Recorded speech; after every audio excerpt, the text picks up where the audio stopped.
conscious. They can help build it, but they can't do it on their own. And too many people have expected the hip-hoppers, like Public Enemy.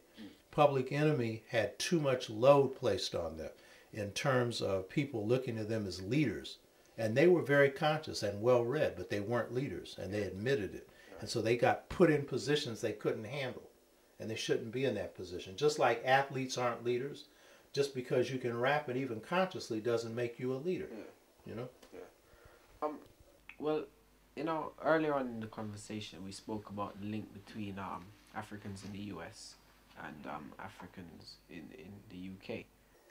I've heard you say before that the problems that both sides of the Atlantic face are quite fairly different, or we'd have to find our own solutions to our own problems. They're similar, but they're also unique features in each area, and each area has got to be able to speak to those unique features.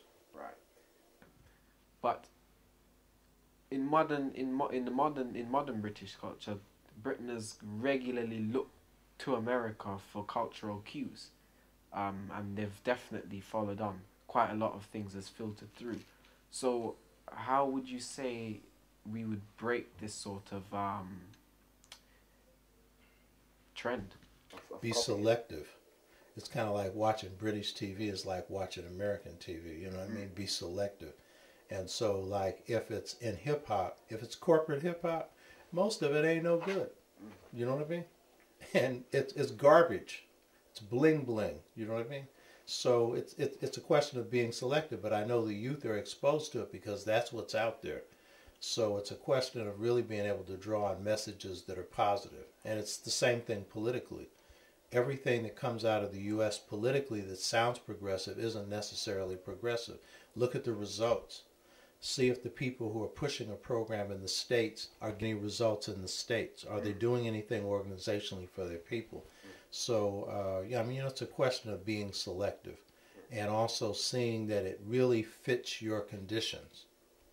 Having said that, though, I can't even help noticing myself that the U.S. is streets ahead in terms of Afrocentricity and Pan-Africanism.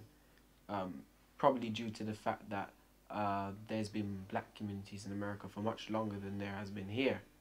But how, in your opinion, how long do you think before the UK gets to the stage where US is now, and do you think we'll ever catch up?